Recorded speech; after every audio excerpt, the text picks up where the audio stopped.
ready?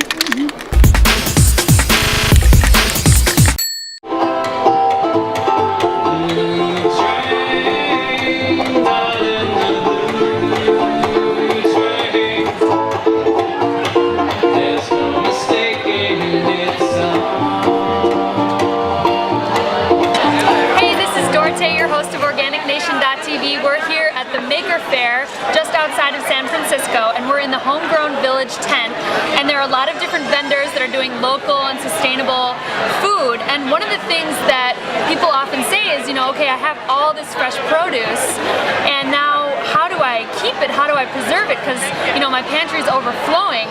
So I'm here with Rachel Weidinger. Is that how I pronounce your last name? That's right. Good. And she's going to tell us a little bit about how to preserve lemons. I live in San Francisco, and I am fortunate to have in my backyard an extremely large Meyer lemon tree. It's like 16 feet in diameter. It's huge.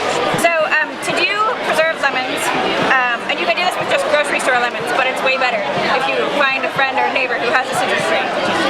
I like to do these in a quart jar, and I've tried them in other sizes of jar, and they haven't tasted as good. So this is one of those like cooking mojo things. Like, I like these better.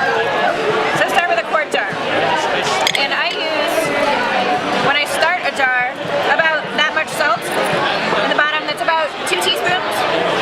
And in this whole jar, if you're one of those measuring type people, you want a ½ cup of salt. So you've got your first starting salt in the bottom, and then you want to use lemons that are cut in half. And I start putting one face down on the bottom of the jar, and then I layer them in a circle going up, and I face them out.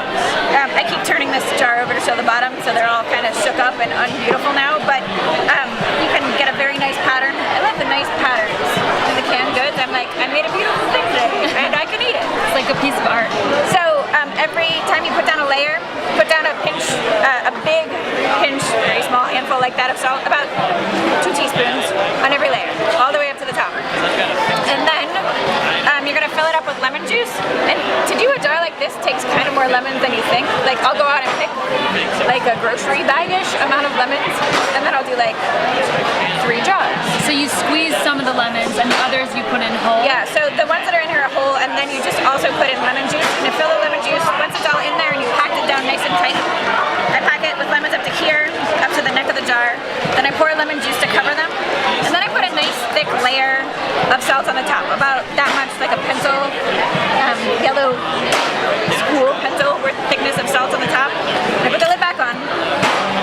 And then I actually never put these in the refrigerator. You can. I won't judge you. But what I do is to age them for at least a week with no refrigeration. And then you can put them in the refrigerator if you want. And how long will they keep them? So I keep these for a year, and at 6 months, like 6 to 9 months, they're really good. And all of the bitterness goes out of them, and it's just this wonderful, sunny, mellow flavor. So my favorite tricks to do with these, you're like, great, now I have salty lemons. Yeah. What? What do we do? So I like to rough chop them, and they've got some here that are going, and they're nice and soft and smushy. And a rough chop like this, if you take half of a smaller lemon and scramble it with 4 eggs, so that's enough for 2 people. A great breakfast. And my favorite thing, which I figured out last week, take dates. Ooh, I love dates. Yes, dates with goat cheese. So you know how you can like take half a date and put goat cheese on it, and then a nice thin little sliver of the preserved lemon. It's like, it's making me drool right now. It's so good. It's on time.